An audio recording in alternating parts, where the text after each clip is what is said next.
আমার ওস্তাদ তুল্য মুরব্বী, আপনাদের কত দূর এখান থেকে? পাশের ইউনিয়ন নাকি? পাশের ইউনিয়ন, যে চরকাদিরা ইউনিয়নের চেয়ারম্যান হযরতুল আল্লামা খালিদ সাইফুল্লাহ সাহেব হুজুর। এরপরে আমিও একজন, আবার আমার পাশে যিনি ভাই উনিও সাবেক চেয়ারম্যান। এরপরে আমাদের উপজেলা ভাইস চেয়ারম্যান সাহেব চলে গেছেন। এই জনপ্রতিনিধিদের বয়ান বেশি শোনা দরকার। চলে গেলেন কেন? ওনারা দাওয়াত দিয়ে রাখতেন। হ্যাঁ, আচ্ছা ঠিক আছে। এই যে অবস্থা দেখেন, নির্বাচন আসলে কি হয়? আপনাদের চরিত্র কি থাকে নির্বাচনে বলেন?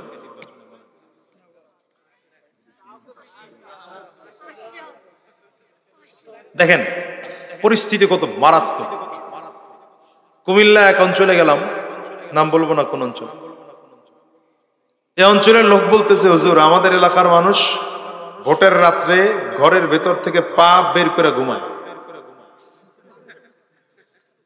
পা বের করে ঘুমায় গেল।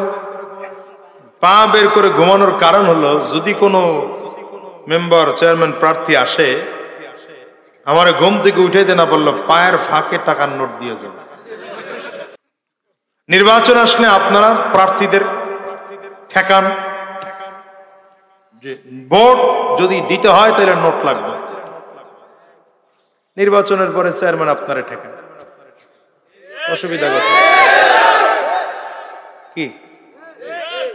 আপনি যখন টাকা ছাড়া, স্বার্থ ছাড়া একজন মানুষকে ভোট দেন না, আপনার প্রার্থীর মধ্য থেকে যখন দেখেন যে এর মধ্যে সবচেয়ে যোগ্যকে, ভদ্রকে, সভ্যকে, সবচেয়ে দেশ আমার এই ইউনিয়ন নিরাপদ কার কাছে, আপনি যখন এই মানুষগুলো খুঁজেন না, টাকার লোভে পড়ে সবচেয়ে চরিত্রহীন মানুষটাকে ভোট দেন। আপনি 500 টাকা খেয়ে 5 বছরে 50,000 টাকার ক্ষতি করেছেন। 50,000 টাকার ক্ষতি করেছেন মাত্র 500 টাকা খেয়ে। কি কথা বলেন না কেন? যদি আপনি 50,000 টাকার ক্ষতি করেন, আপনার ইউনিয়নে যদি 20,000 ভোটার থাকে, কত টাকার ক্ষতি হয়েছে? আমি আমার রাজনীতির আলোচনা হয়ে যেতেছে মনে হয়, এটা যদি রাজনীতির আলোচনা মনে করেন তা আপনারা করতে পারেন। এটা আমাদের চরিত্রের জায়গাটা কোথায় দেখেন। যেই চেয়ারম্যান আপনাকে 500 টাকা দেওয়ার পরে আপনি তারে ভোট দিচ্ছেন, তার কাছে ওই যে ভাই বললো জাইল্লা কাট আনতে গেলে 3,000 টাকা তো চাবেই, ঠিক করছে। 10,000 চায় না তো কপাল ভালো। আপনার হাসতেছেন কেন? হাসতেছেন কেন? এটাই তো আপনার আমাদের চরিত্র। 500 টাকার জন্য যদি আপনি ভোট দেন তাকে, সে আপনার কাছে বয়স্ক ভাতা, বিধবা ভাতা, এটা তো তার ইনকাম। কারণ সে ভোটের সময় ইনভেস্ট করছে, সারা বছর কামায়। যদি আপনি টাকা নিতেন, যখন দিতে আসছে আপনারে, যখন টাকা দিতে আসছে, লোভটা যদি কন্ট্রোল করে বলতে পারতেন, বেটা টাকা দেওয়া লাগবে না, যদি তুই চরিত্রবান হও তোরে ভোট এমনি দেব। কথা বুঝেন নাই? আজকে বুকের সামনে দাঁড়ায় বলতে পারতেন, বেটা টাকা ছাড়া ভোট দিছি, এখন সুবিধা দিতে গিয়ে টাকা চাস কেন? চরকাদিরা গিয়ে দেখেন, আমার অত দূরে তো যাইতে পারবেন না,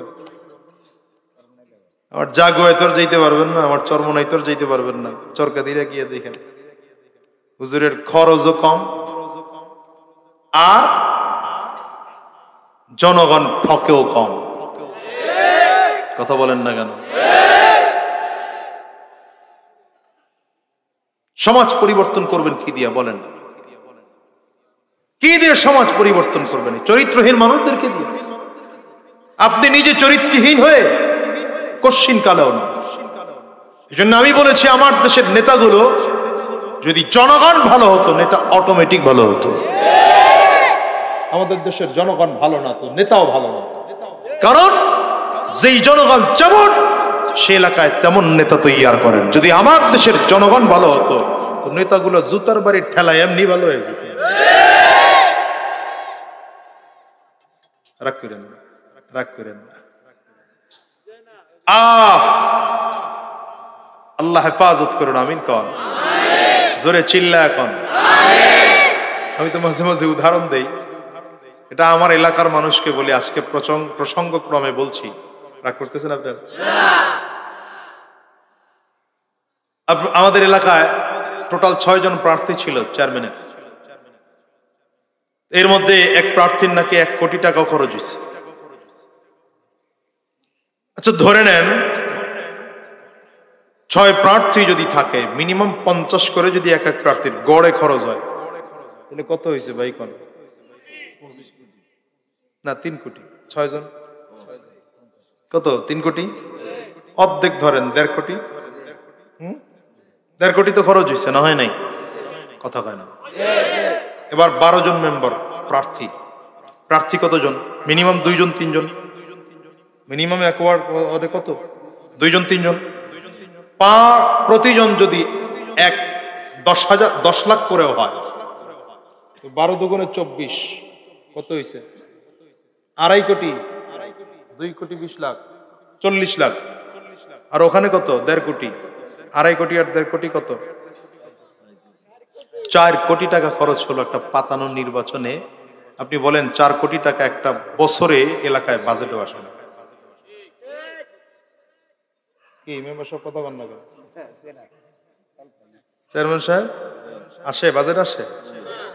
কি করলেন, কি করলেন? এটা দিয়ে সমাজ পরিবর্তন করবেন কি করে? এটা হলো সমাজের চিত্র। এই যদি সমাজের চিত্র হয়, এই সমাজ কশ্চিন কালো ভালো হবে না।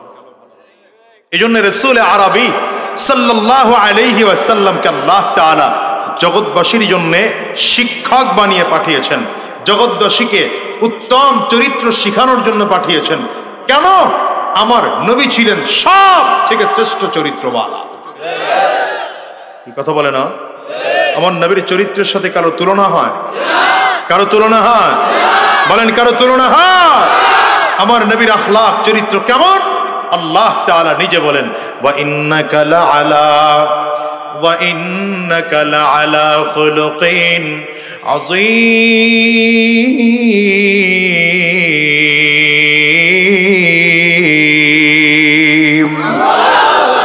পয়গম্বর আপনাকে মহান চরিত্র দিয়ে জমিনে প্রেরণ করা হয়েছে।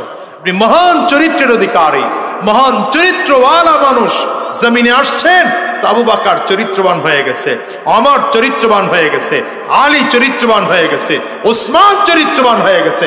এমন চরিত্রওয়ালা এক একজন যে তাদের চরিত্রের কারণে, তাদের আখলাক দেখে ভাষা বুঝে নাই, অন্যান্য এলাকার মানুষগুলো কালিমা পড়ে মুসলমান হয়ে গেছে। হ্যাঁ, সে আখলাক ওয়ালা হতে চেষ্টা করে না। সমাজের প্রতিটা মানুষ চায় সমাজ পরিবর্তন হয়ে যাক, কিন্তু নিজে পরিবর্তন হইতে চায় না। ভালো করে মনে রাখবেন, সমাজ আলাদা কোনো জায়গার নাম না, আলাদা কোনো বিষয়ের নাম সমাজ না। সমাজ নামটা কিসের? আপনি আমি মিলেই সমাজ। কথা বলেন না কেন? আপনি আমি মিলেই সমাজ কিনা?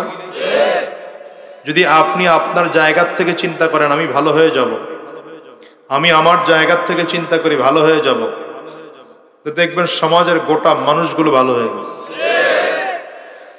তো এখন বড় আফসোসের বিষয়, আমাদের সমাজটা এত ঘুণে ধরেছে। সবাই চাই সমাজ ভালো হয়ে যাক। তো আমি আগে যেমন ছিলাম এখনো তেমনই থাকবো। আমি আগেও সুদ খাইতাম, এখনো সুদ খাবো। তো সমাজের মানুষ ভালো হয়ে যায়। হ্যাঁ, এই জন্য দেখবেন পরিস্থিতি এমন, যিনি সুদখোর তিনি সুদের বিরুদ্ধে কথা বলেন, যিনি চোর তিনি চোরের বিরুদ্ধে কথা বলেন, যিনি ডাকাত তিনি ডাকাতের বিরুদ্ধে কথা বলেন, যিনি সমাজের সবচেয়ে বড় দুর্নীতিবাজ এই দুর্নীতির পক্ষে, দুর্নীতির বিরুদ্ধে কথা বলেন। এই জন্যে আমাদের বাংলাদেশে এটাও পাওয়া গেছে, দুদকের সবচেয়ে উচ্চ পদস্থ কর্মকর্তা যিনি ছিলেন, তিনি চাকরির থেকে রিটায়ার্ড করার পরে পাওয়া গেল তিনি দুর্নীতির মধ্যে জড়িত। এটা হলো আমাদের সমাজের বাস্তব চিত্র। কেন বলেন তো? ওই যে সমাজ পরিবর্তন করতে চায়, কিন্তু আমি পরিবর্তন হইতে চাই না। ইসলামের স্লোগান এটা না যে বদলে যাও বদলে যাও, এটা ইসলামের স্লোগান না। ইসলামের স্লোগান হলো বদলে যাই, বদলে দেই। বদলে যাই মানে, বদলে যাই মানে আগে নিজে বদলাবো। আগে প্রত্যেকে চিন্তা করবো, আগে নিজে বদলাবো। আমি বক্তা, আমার জায়গার থেকে আমি চিন্তা করবো, আমি বদলাবো। আপনি শ্রোতা, আপনার জায়গার থেকে চিন্তা করবেন, আপনি বদলাবেন। ইমামের জায়গার থেকে ইমাম চিন্তা করবে, আমি নিজে পরিবর্তন হব। মুসল্লির জায়গার থেকে মুসল্লি চিন্তা করবে, আমি পরিবর্তন হব। নেতার জায়গার থেকে নেতা চিন্তা করবে, আমি পরিবর্তন হব। সাধারণ জনগণ তার জায়গার থেকে চিন্তা করবে, আমি পরিবর্তন হব। মেম্বার তার জায়গার থেকে চিন্তা করবে, আমি পরিবর্তন হব। চেয়ারম্যান তার জায়গার থেকে চিন্তা করবে, আমি পরিবর্তন হব। ভোটার তার জায়গার থেকে চিন্তা করবে, আমি পরিবর্তন হব। আমরা সবাই যদি নিজেকে পরিবর্তন করার ফিকির করি, দেখবেন একটা সময় গোটা সমাজ পরিবর্তন হয়ে যাবে। আমাদের বর্তমান যুগের চিত্র হলো আমরা সব আরেকজনকে ভালো বানাতে চাই, আমি আগেরটাই আছি। কথা বলেন না কেন? এই জন্য পরিস্থিতি এত মারাত্মক, এত খারাপ। আমি আমার যতগুলো যুবক আছো আয়োজনের সাথে, সবাই একটু দাঁড়াও তো দেখি। এই আয়োজনের সাথে যে যুবকরা আছো দেখি, দাঁড়াও না। জীবন বর্ত অনেক ওয়াজ করলাম, আজকে যুবক ঘুরে দেখে যায় কই আরে দাঁড়াইতে আজকে দিন পার করে লাইতেছে।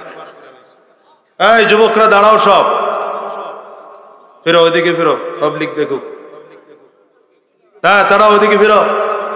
বুঝেও না, আমি ইংরেজিতে কথা কই বেড়া। হ্যাঁ, মাশাআল্লাহ, সব মনে হয় না এখানে, না? আচ্ছা, বসো। এই যে দেখেন, এই যুবকরা, এরা তো কেউ মাদ্রাসার ছাত্র না। কথা বলে না? সব স্কুল কলেজের ছাত্র অথবা ব্যবসায়ী, জেনারেল শিক্ষিত। কথা বলেন না কেন? তো এরা এই যে একটা পরিবর্তনের ছোঁয়া দেওয়ার জন্য গানের আয়োজন করে নাই, যাত্রার আয়োজন করে নাই, মাহফিলের আয়োজন করেছে। হোক ছোট, কি হয়েছে তাতে? হোক ছোট আয়োজন, মাহফিলের আয়োজন তো করেছে। আমি কলিজার টুকরা যুবকদেরকে দিল থেকে দোয়া করলাম, আল্লাহ ওদেরকে যুগের অমর হিসাবে কবুল করে নাও। এই যুবকদেরকে যুগের আবু বকর হিসাবে কবুল করে নাও। চিৎকার করে আওয়াজ দিয়ে বলে না আমিন। তোমরা যারা আয়োজনের সাথে জড়িত, আজকের থেকে ওয়াদা করে বের হবা, এক ওয়াক্ত নামাজ ছাড়বা না। না, ইনশাআল্লাহর পাওয়ার ভাই নেই, ফরমালিন। ইনশাআল্লাহ দিয়ে ফরমালিনের গন্ধ আসতেছে, কোনো ফায়দা নেই মাহফিল দিয়ে। যদি আজকের যুবকগুলো ওয়াদা করে যে এক ওয়াক্ত নামাজ ছাড়বো না, খুদার কসম আজকের এই মাহফিল সার্থক। এই জমিন সাক্ষী দেবে কিয়ামতের ময়দানে, আল্লাহর সামনে দাঁড়িয়ে তোমার আমার পক্ষে। যুবকগুলো বলো, এক ওয়াক্ত নামাজ ছাড়বো না, ঠিক আছে? গলার আওয়াজ ছোট হয়ে গেছে, ঠিক আছে? এই কথা কস না, ঠিক আছে?